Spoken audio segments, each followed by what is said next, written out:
Hi, this is TJ Welch, and welcome to Sonic Lobotomy. This is punk rock television. Today we have a very special treat all the way from England. We have the original guitar player for the band Cock Sparrer. This is the guy who wrote the song Runnin' Riot.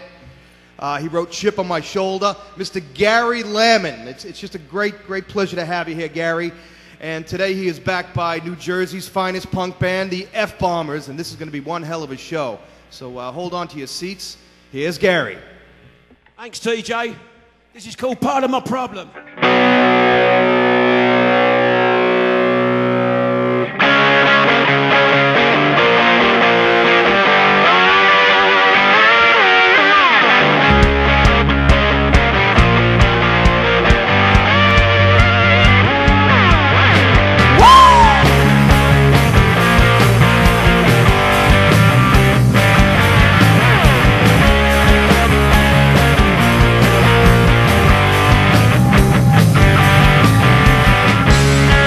And Johnny Jet Boy. Oh, faking out from the planet Joy. Drop some bills at the subway train. Don't you stop me talking like a chatterbox again.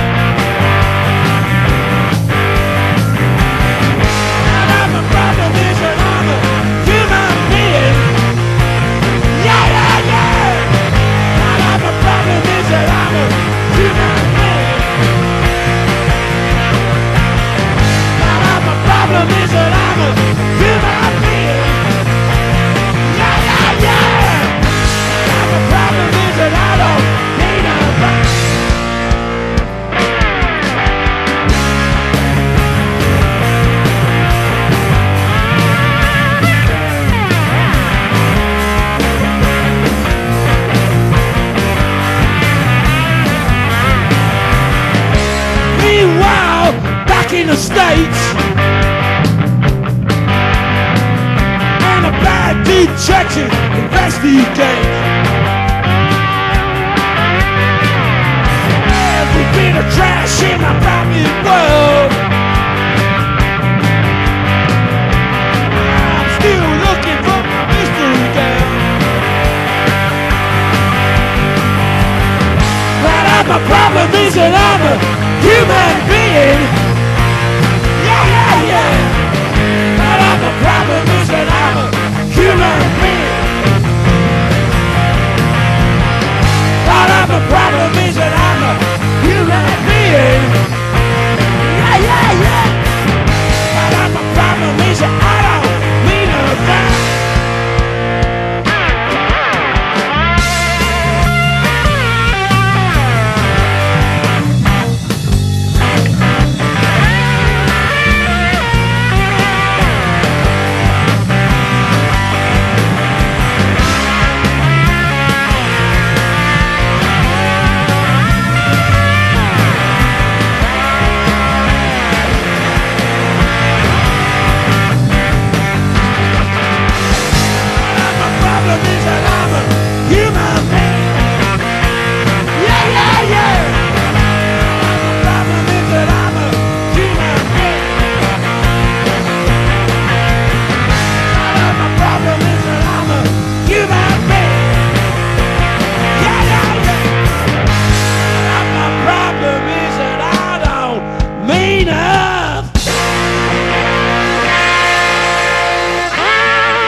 All right, well, here we are with Gary Guitar Lammin,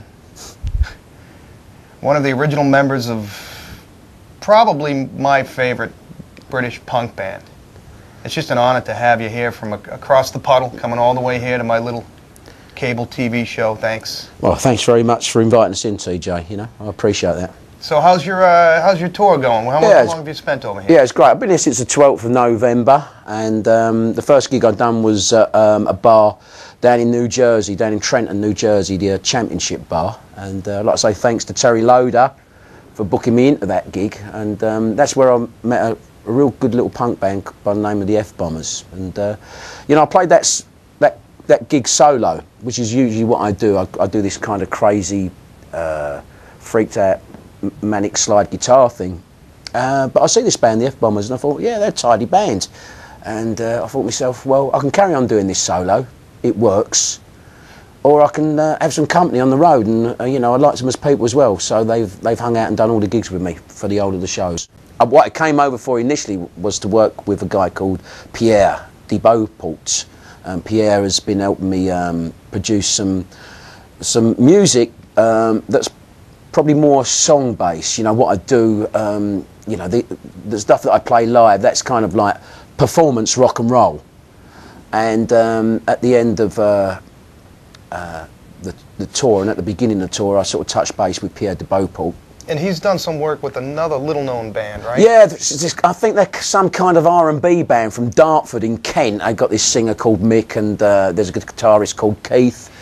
And he does their pre-studio production stuff. He also co-wrote Thief in the Night with Keith Richards, and that's a great song. Pierre really knows what he's doing in the studio, and it was a real education for me to work with someone on that level.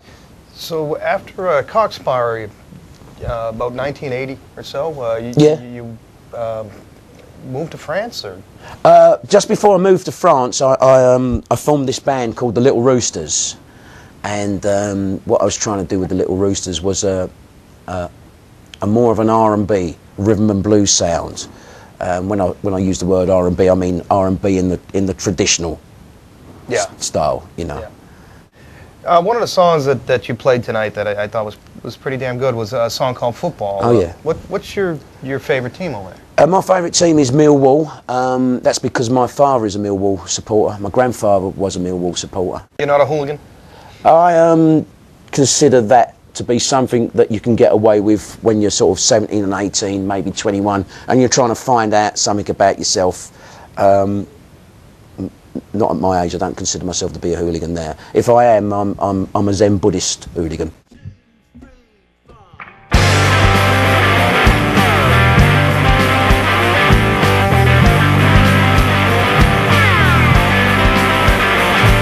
I worked in an office, I worked on a site, worked on a factory day and night.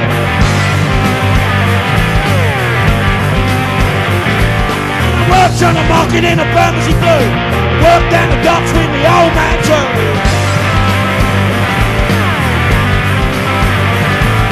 Millwall, Chelsea, Tottenham, Arsenal, Queen's Park Rangers, Fulham and West.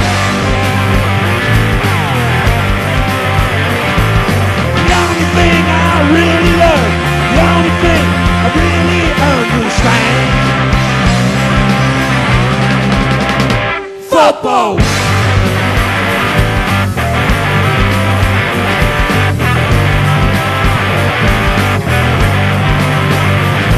Yeah, I've done a bit of action with a nice bit of cracking, even worked the donkey on the beach down the track.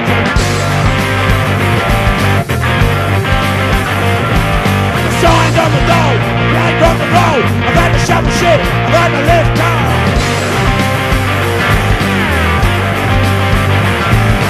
Millwall, Chelsea, Tottenham, Arsenal, Queen's Park Rangers, Fulham and West. The only thing I really love, the only thing I really own, football.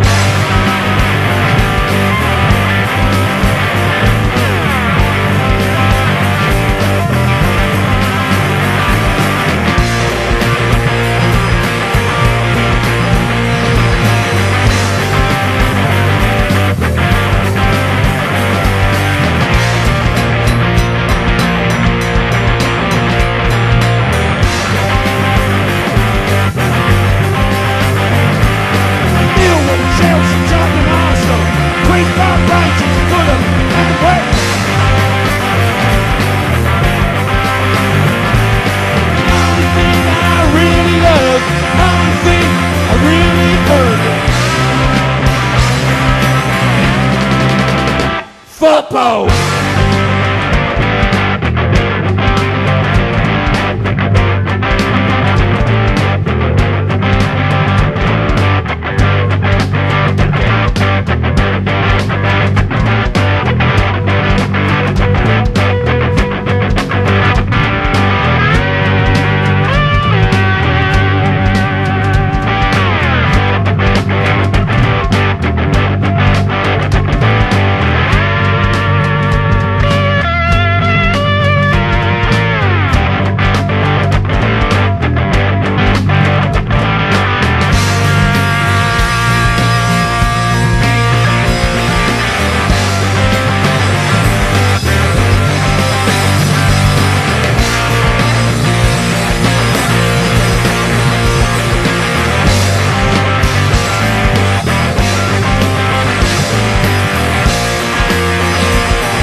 O'Neill.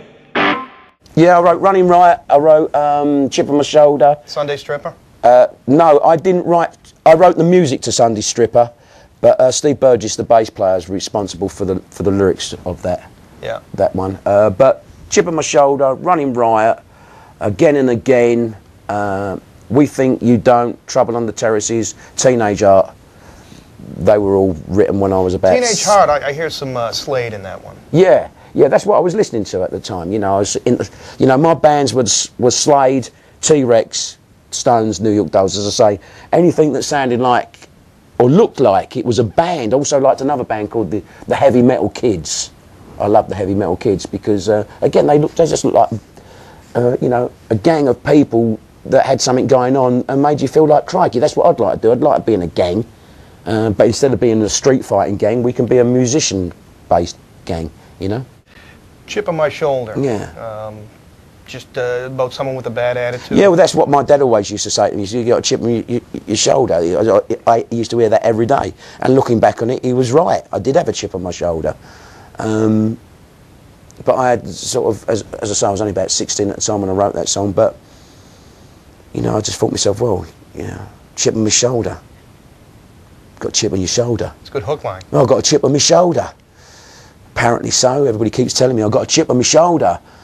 And at first I started it off as a joke. I got up because I was pretty sort of, pissed off with everything. Chip on my shoulder, chip on my shoulder. Yeah, that's me. And I sort of went out for a walk and came back some time later and calmed down a little bit and picked the guitar up and thought, well, maybe that's how you write a great song then. Write something about you. Okay, this is a song that I wrote about 30 years ago. It's called Chip on My Shoulder, and we've got a great guest guitarist here today. It's TJ Welsh. 1, 2, 3, 4.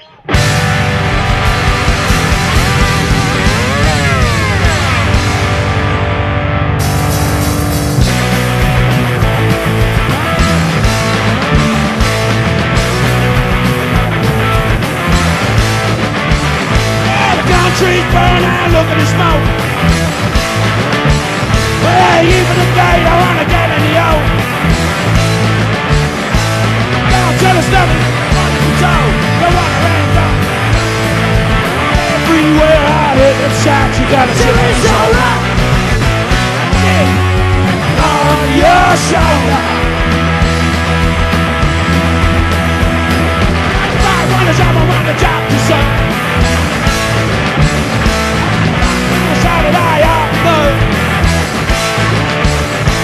Down to the stomach, down. Well, it's shot, you got to it's all up. On your shoulder.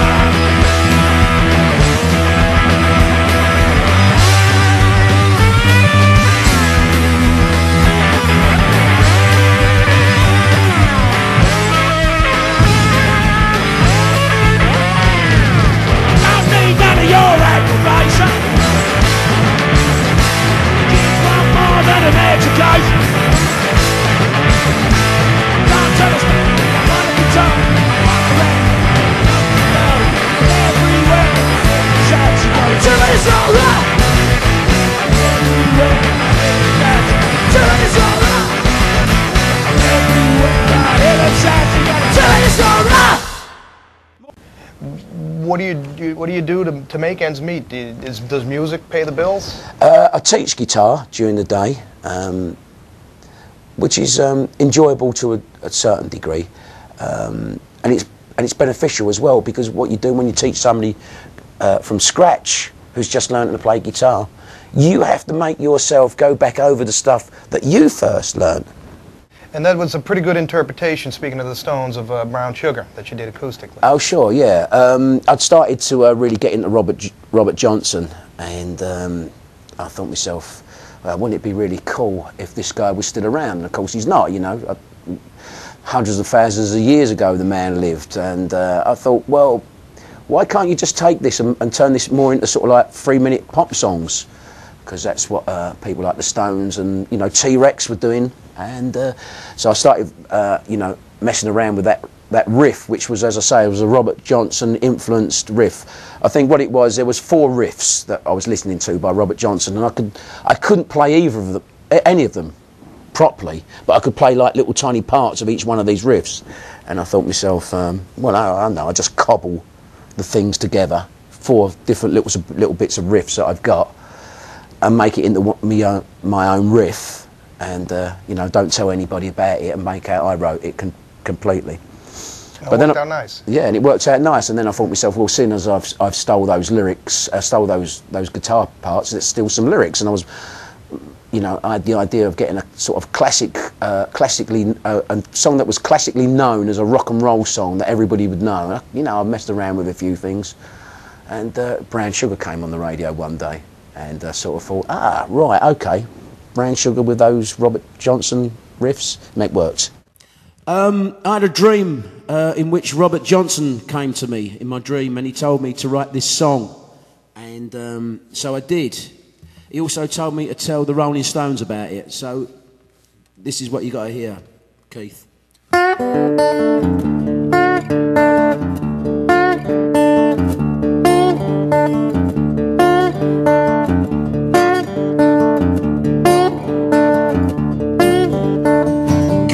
Slave ship bound for cotton fields, sold in the market down in New Orleans. Scat old slave, and now he's doing alright. You gotta hear him just around midnight.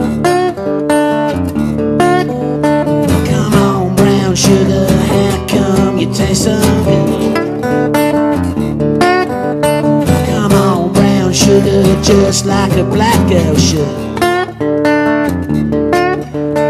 Come on, brown sugar, how come you taste so good? Come on, brown sugar, just like I knew you would.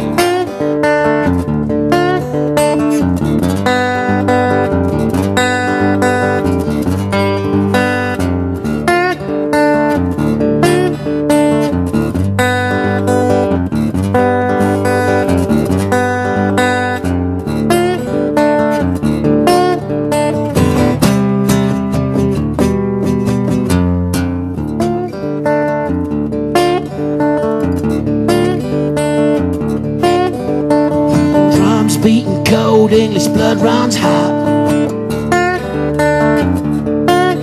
and the lady of the house wondering where it's gonna stop. I'm no schoolboy and I know what I like. You gotta get me roused around midnight. Come on, brown sugar, how come you taste so good? Come on, brown sugar, just like a black girl should. Come on, brown sugar, how come you dance so good? Come on, brown sugar, just like I knew you would.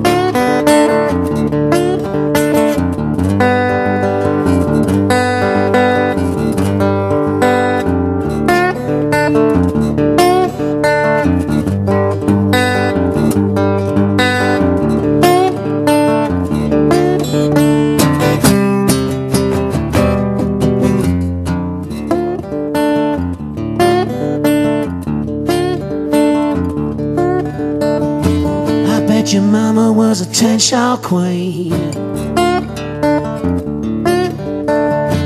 all her boyfriends were sweet 16. I'm no schoolboy and I know what I like. Gotta hear me just around midnight. Come on, brown sugar, how come you taste so good?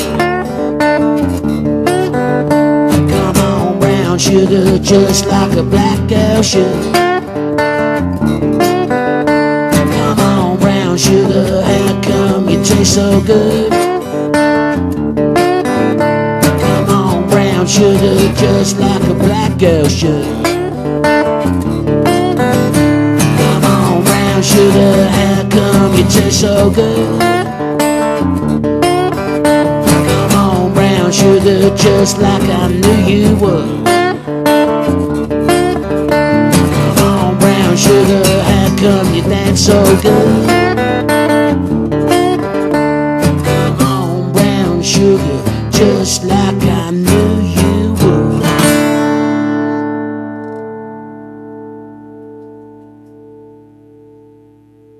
Oh Yeah is a song that you played tonight. Yeah. That originally came as what I call a noise song. Like lots of energy, bang, crash, wallop, smash, smash. And at that point in time, I'd been reintroduced to Dave Goodman, the original Sex Pistols producer. I've got a great album that I did with Dave just before he died. It was a great album, and it was probably I think it probably was the last album that he produced in that studio. And as I say, it's got great energy on it. And what I learned through working with Dave was actually how to construct a song, you know. And is this album going to see the light of day? Which is what I hope. One day, I don't think it's the right time to bring the album out at the moment. One of the things I like to do as a musician is to take songs to people who I consider to be great producers. I had the great fortune to meet Dave Goodman, who was the original Sex Pistols producer, and this is one of the songs I took to him. Or I would say this is one of the pieces of music that I took to him, and Dave helped turn this into a song. And Dave, wherever you are, God bless, and thanks for everything you've done. Cheers. Well,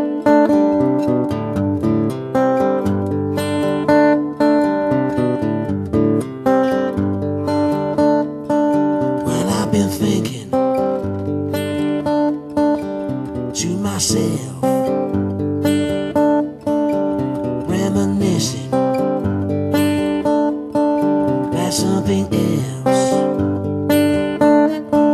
I've not been looking around, I've not been listening for no sounds, I've not been trying to find no sign, I've just been chasing all the darkness out of my mind. Oh yeah.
Touch.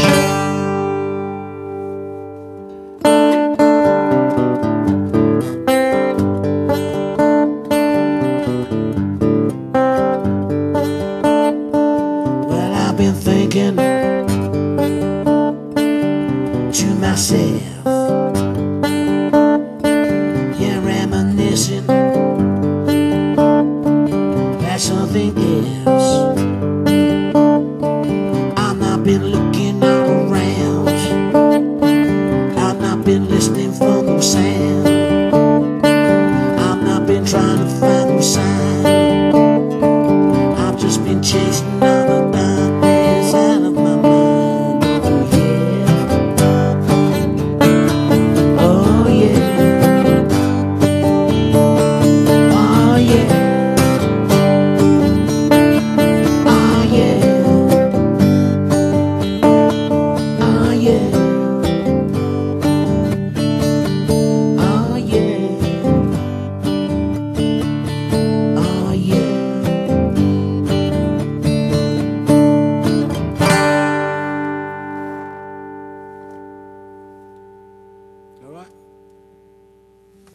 What is Cock Sparrer? Cock Sparrer, okay.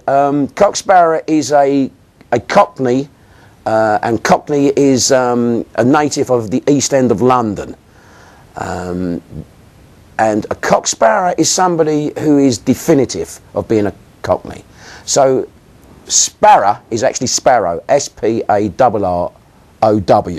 But in the East End, they have their own way, as they do in any territory, of pronouncing certain words. And so Sparrow in the East End of London becomes Sparrow, Cock Sparrer. Yeah, that's the story behind that. Ah, okay. Running riot, about boredom and yeah, just getting some action. It's about apathy, boredom. It's the way that if you're working class, unless you're very lucky, you are going to become either factory fodder or cannon fodder.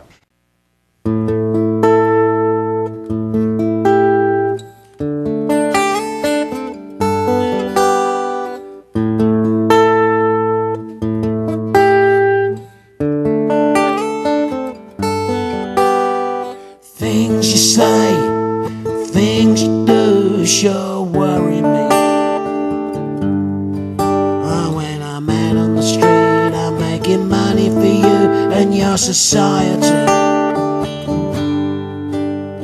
Seems to me the time is right for another generation and another street fight. Got no future, but I sure got a right to live.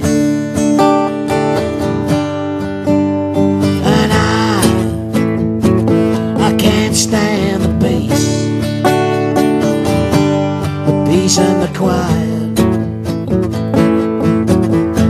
'cause all I've ever wanted was running riot.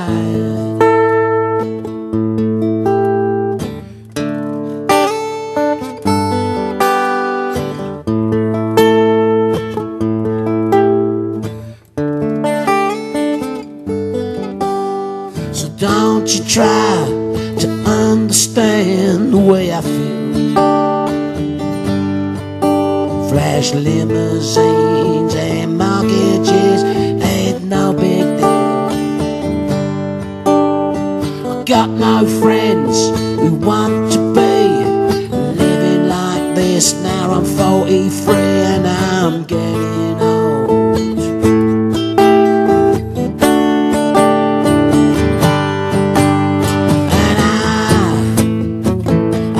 Stand the peace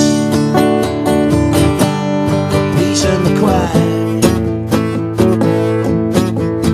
and all I've ever wanted was running round. Yeah, I can't stand the peace and the quiet.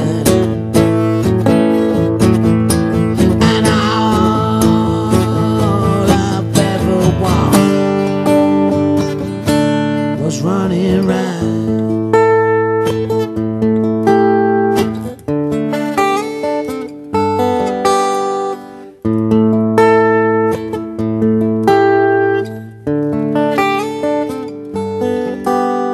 Things you say, things you do sure worry me.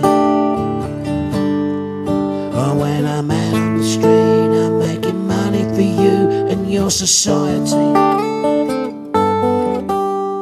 Seems to me the time is right for another generation and another street fight. I got no future, I sure got the right to live.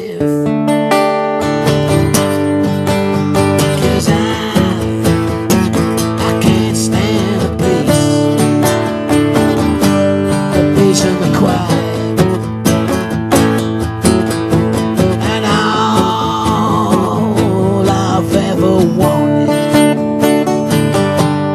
Running riot.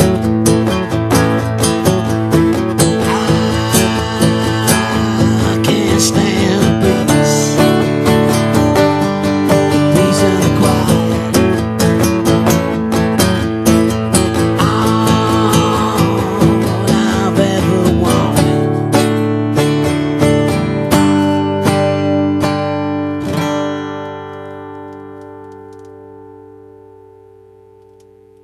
Yeah, just put loads of reverb on it, flood it with echo, and send it to Cock Sparrer. Cheers.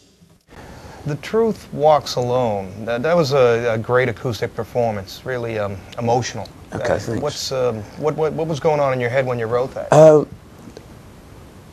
Several things always going on in my head when I write a song, in no particular order, and one emotion or one thought may trigger another one.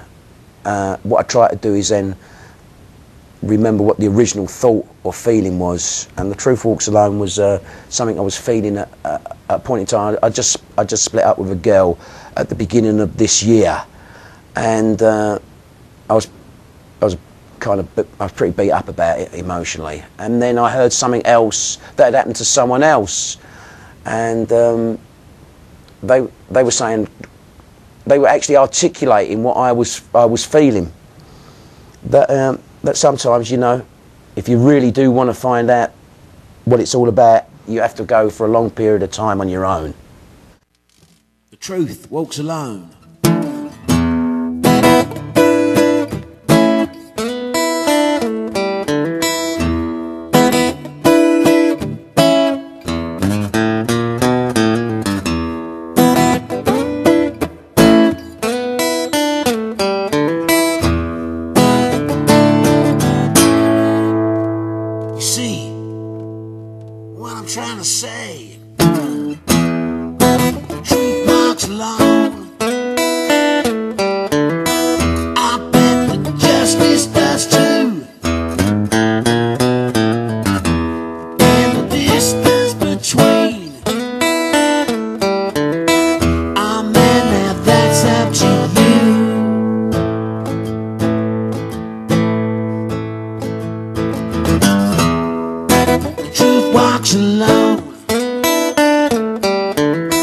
Go get that into your head. Mean everything that you say. Until the day we're dead. You see the world keeps turning, by hook or by crook, and the truth walks alone. That's how it's starting to look. Keeps turning, by hook or by crook, and the truth walks alone. That's how it's starting to look. Tell me what it is that you want. Tell me what it is that you need. Show me where it is that you cut. Show me where it is that you bleed.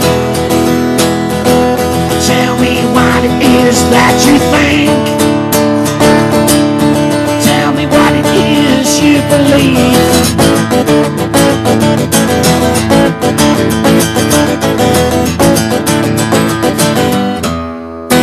I'm gonna tell you that just one more time. The truth walks alone. What more is there left to say?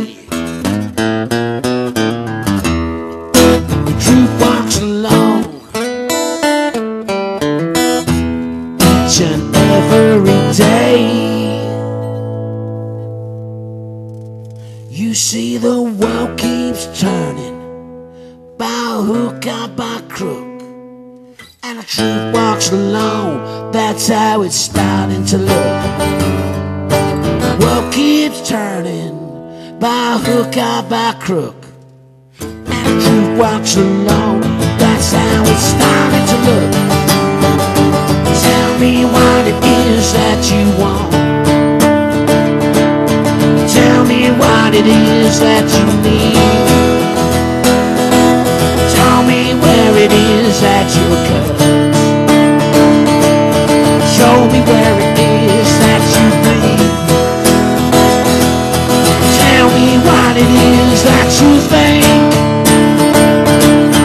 Tell me what it is you believe. Tell me what it is that you lost. That you need. Show me where it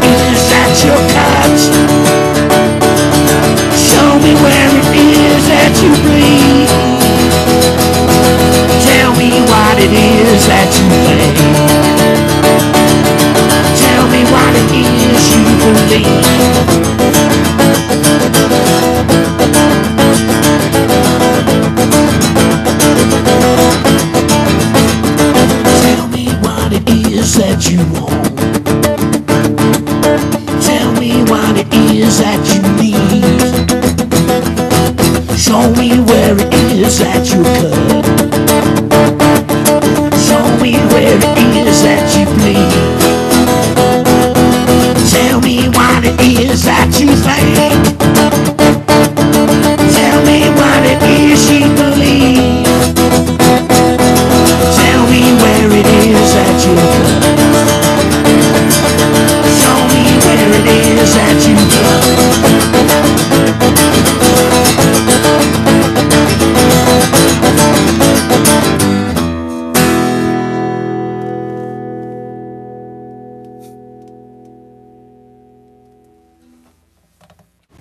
How about your relationship with the Pistols themselves? Well, my friend in the Pistols is Glenn Matlock, who I consider to be a great bass player and a great songwriter.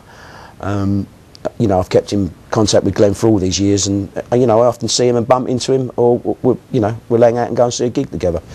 You know, I see him play quite often in London. He often plays solo, acoustic guitar. Sometimes I've ended up in the same bill as him, and we share several friends as well that, you know, he knows and I know as well. You know, so. But in 1976, the back streets of East London were not the cool, trendy, bohemian, open-minded place that it's become now. You know, the East End is quite upbeat now and quite bohemian, you know.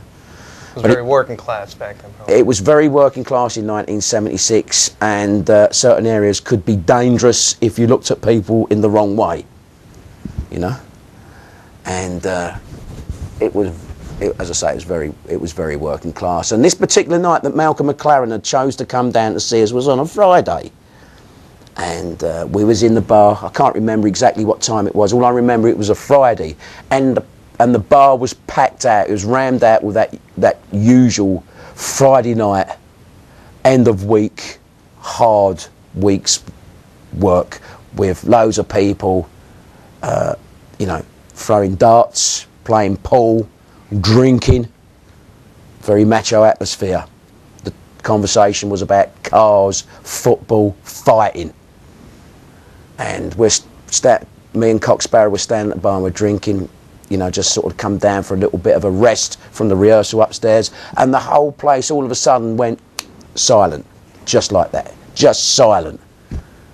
And I remember looking at Steve Burgess. I had my back to the door, and I looked at Steve Burgess and I went, "What?" He went, "Oh no, look, Malcolm's here." I went, "Where?" And as I turned round, I suddenly realised why it had gone absolutely silent, because Malcolm McLaren was coming through the doors of this pub in this atmosphere, dressed up in nothing short of what can be described as a gay porno queen. He had tight leather trousers on with straps and zips all over him. He had that infamous cowboy t-shirt, you know the one? Yeah. Lee said, soonest mem did I think about that one. He had this little tartan sort of beret on with a pom-pom on it and a little shoulder bag. And I just thought to myself, crikey, we're going to be very lucky to get out of this alive. And people just watched him in silence make his journey from that door to the bar. And you know, as I kind of sort of chanced looking at other people's reactions, I could see, you know, there was venom and vitriol in people's faces, and they just. And I just said, "Oh, Malcolm, we should go upstairs and listen to some music." And he looked round. He blazingly looked round the bar and just said, "No, actually," he said, "I'm quite enjoying the ambience down here." I thought, what the bloody hell does ambience mean? You know, sort of I'm 16. You know, I can't. I'm shaking my knees now. I said, "Well, can I get you a drink?" And he brazenly shot everybody a glare. And he went, "Yes, I'll have a gin and tonic, please."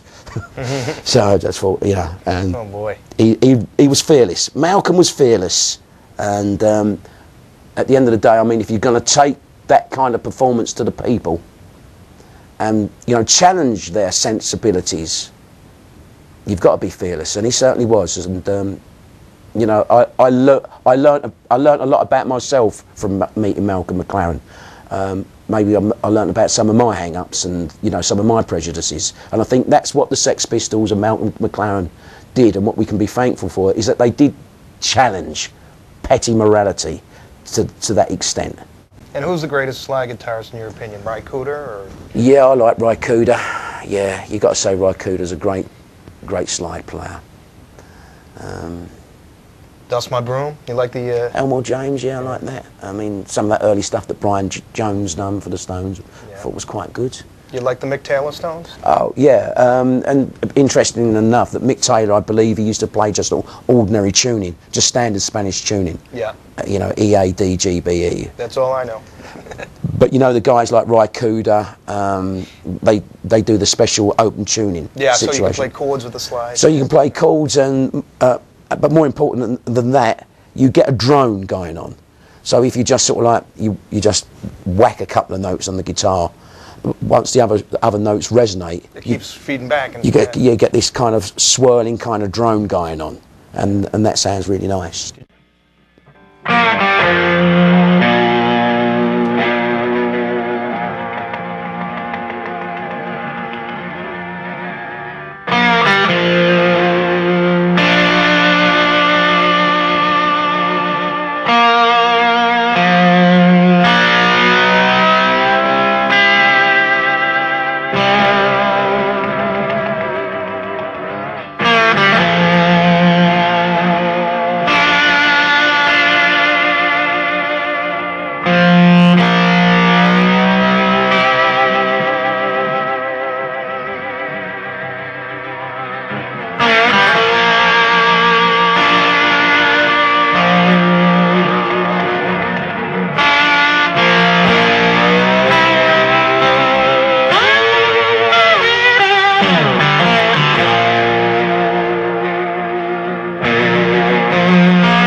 To myself,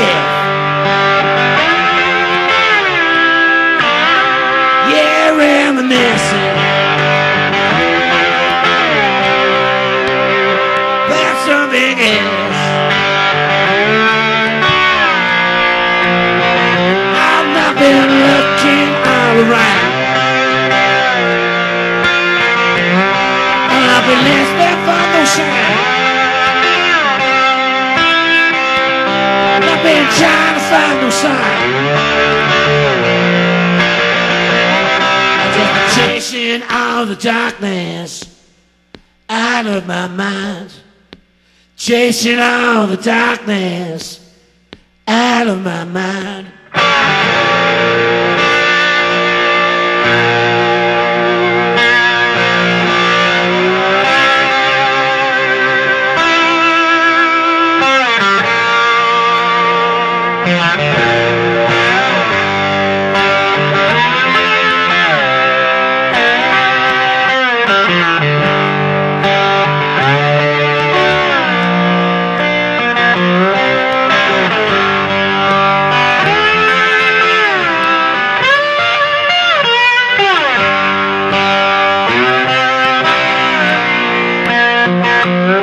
And I'll be lying,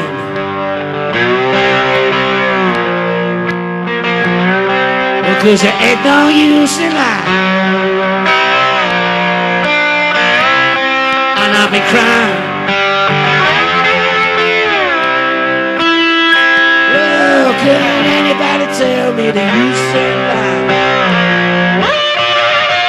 I've been looking all around, trying to find the sign. I've not been trying to find no sign.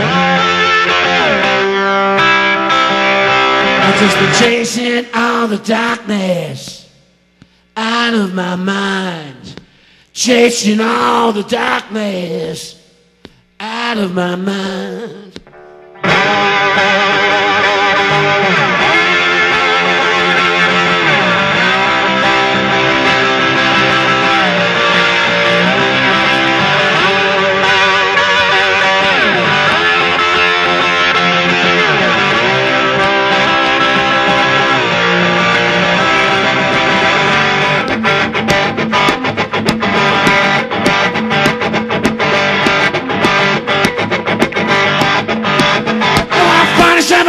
Cock Sparrer. I use a cobra snake for a necktie. I got a brand new chimney up on my roof. I made it from a human skull. Come on everybody, let's take a walk. Tell me who do you love? Tell me who do you love? Tell me who do you love? Tell me who do you love?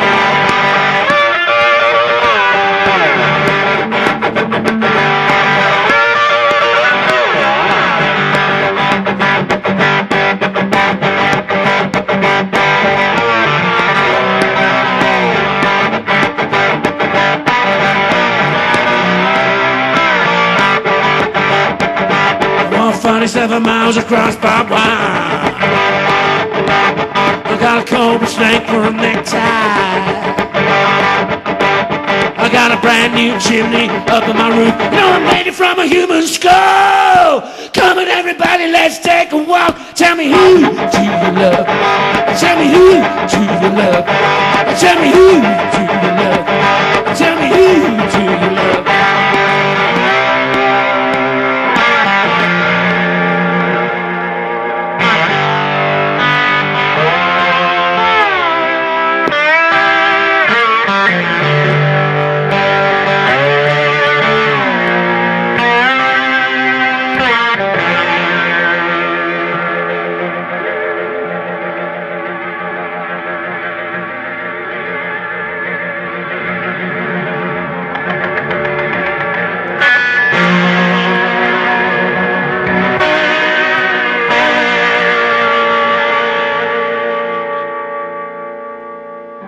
And then I realised something. She's gone. So when you play out in London nowadays, what do you like to play? My favourite club is Filthy McNasty's, which is up near the Angel, Islington. It doesn't actually come on. The nearest tube is the Angel, Islington, but it actually comes on the Clerkenwell, which is the old part of the city of London. And this pub, I'm not too sure if he still owns it. He certainly was the original guy that turned it into a nice little rock venue, Shane McGowan at the Pogues, and it's quite a small, intimate atmosphere in there, very bohemian. Great atmosphere in there. They've got like original punk posters from the day, like 76, 77. They're originals in frames that you can buy, and once they're sold, others turn up. All originals. So that's a nice atmosphere. Very small, probably holds about 75, 80 people. And Veronica is the girl that books me down there, and I have a great relationship with Filthy McNasty's. One of my favourite places to play. I always bang it out, and you know, there's always loads of people in there. You knew Joe Strummer? I met Joe Strummer. I wouldn't consider that the same as knowing him. I met him several times. First time I met him personally, I was walking towards him. He was coming towards me. I was walking towards him in an area known as the Portobello Road. It wasn't actually on the Portobello Road, but it was round about that area. And I see Joe look at me. I was getting a lot of press at the time, and I see him look at me and look away. And so as I sort of kind of walked closer to him, I said, "Hello, Joe. How's it going?" He turned around and he was polite enough, and we had a little bit of a chat. And I said, you know, any chance you're ever coming in and you know, maybe playing a bit of guitar on one of my tracks? And he kind of didn't really sort of answer that. He just carried on talking about whatever it was we was talking about before I popped him that question. And I kind of got the feeling that the answer would have been no if he'd answered the question. And then I said, well, if you're not going to play guitar or you don't fancy it, how about coming in and just producing a track? And the little bit of a twinkle in his eye, he kind of liked the idea of that, and there was a few more twists and turns. You weren't going to give up on no, no, I mean, crikey, you know, Joe Strummer. Yeah. And, you know, there was a few more twists and turns before we actually ended up in the studio, but Joe came down, and what I really liked about working with Joe Strummer in the studio, he kept the energy and the atmosphere going as if it was like the first 5 minutes. Even though you might have been in there for, now you look at the clock and it's like, well, crikey, we've been in here for 14 hours. And just when you start to think that, you know, Joe was very good at sort of bringing that energy back round to, you know, that initial kind of burst of exuberance. And I appreciated that, you know, it was good. I've got another album that I've done with the Little Roosters, you know, the album that Joe Strummer did. Yeah, it was released in France? It was released in France as a limited edition. And the session with Joe went like this. We recorded quite a few backing tracks, and then the Little Roosters went off on tour. And some of those tracks came out as a limited edition release in France. When I came back from France, the Little Roosters split. And so long, I didn't have a band no longer. But Joe was willing to finish off the tracks that we didn't finish before we went out. We had to have some tracks ready to tour France. So we quickly scrambled together these tracks. And they sounded all right.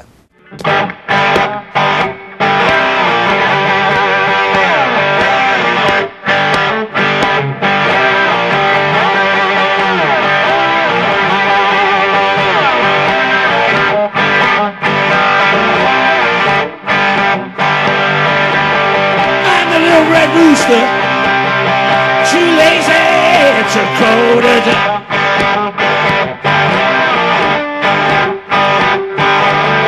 I'm a little red rooster, too lazy to go to bed.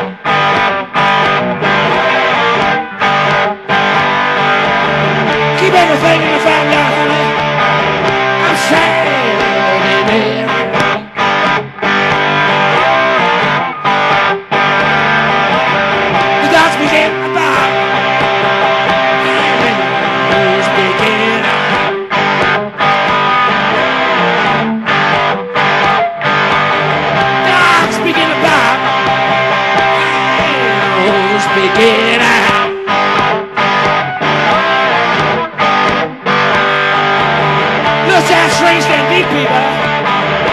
Rooster, back on the prowl.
Bloody racket.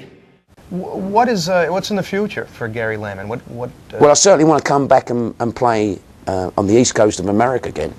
I certainly want to play in Boston again and New Jersey, New Haven, Paul down at the Cafe Nines in New Haven. Fantastic little venue down there. I've got to mention him. And when I come back here, I'd like to have you know, Kim and the F-Bombers, you know, Clay as well there, and because they've really helped me get through the gigs. I mean, I could have carried on playing solo, and that would have been okay. It'd have been good. But having the F-Bombers around has been fun, and I'm glad I took the decision for them to come and play with me, and I'm looking forward to coming back and playing with them. Any final words? Just keep rocking, keep it loud, and just do what you think and feel, as long as it don't hurt anyone else. All right. Well, we're going to miss you. Have a good flight. Cheers. I miss you as well, man. Yeah, God bless. Thank you. Thank you.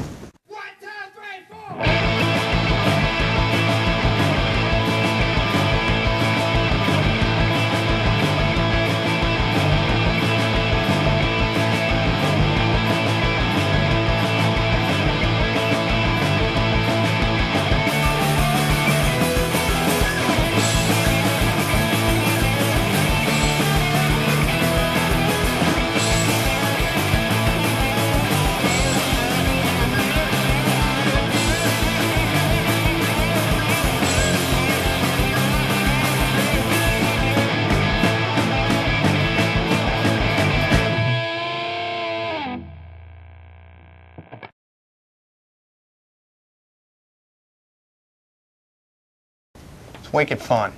Wicked fun forever. Forever. These lights are wicked hot.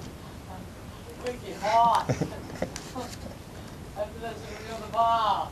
I'm going to the bar, get some beer.